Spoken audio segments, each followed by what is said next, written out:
First time nag-all out sa kanyang kaarawan si Catherine Bernardo. Idiniwang ng aktres ang kanyang 28th birthday sa El Nido, Palawan. Isang yacht party na sinundan naman ng beach party sa resort ni Kat at Piolo ang selebrasyon niya. Star-studded ang kanyang birthday celebration. Spotted sina Alden Richards at ibang cast ng Hello Love Goodbye, kaya nina Maymay Entrata, Kakay Bautista at iba pa. Invited naman sina Jericho Rosales, Dominic Roque, Joshua Garcia, Rambo Nunez, mga malalapit niyang kaibigan gaya ni Alora at mga magbibigating personalidad gaya ng ABS-CBN CEO na si Carlo Katigbak. Sa mahabang panahon ay simple at low-key lang ang selebrasyon ng dalaga. Noong nakaraang taon ay intimate lang ang celebration ni Kat sa Thailand at sa Palawan din. Ngayong taon ay all out sa party ang kapamilya actress.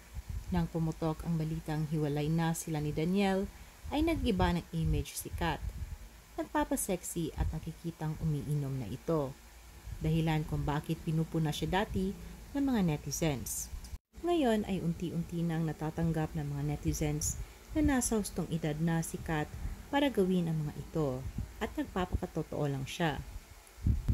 Dahil sa mga shared photos and videos ng mga guest, ay hindi naman mapigilan ng iba na kiligin nang napapaligiran ang birthday girl ng mga sikretong manliligaw, gaya umano ni Jericho Rosales at Alden Richards.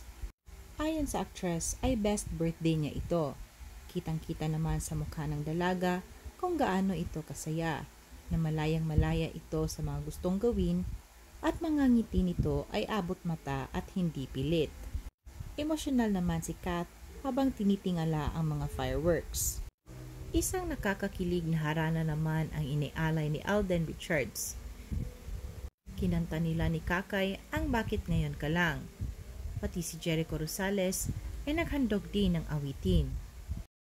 Pati mga nanunood ay kinikilig na rin para sa dalaga. Matapos ang isang linggo ay humirit pa ng isang surprise birthday party ang designer at glam team ni Catherine. At laking gulat ng mga netizens nang dumating si Alden na bitbit ang napakalaking bouquet na puro pulang rosas at isang regalo ang dala. Si Alden kung mamigay raw ng bulaklak ay lagi raw pink roses ang binibigay nito. Pero tanging si Catherine lamang ang nakatanggap ng red roses. Nakunan pa ng video ang dalawa na magkadikit kahit malawak naman ang lugar at napakahigpit ng yakap ni Alden. Nagkagulo tuloy ang social media kung sila na nga ba talaga o promotion lang ito para sa isang pelikula.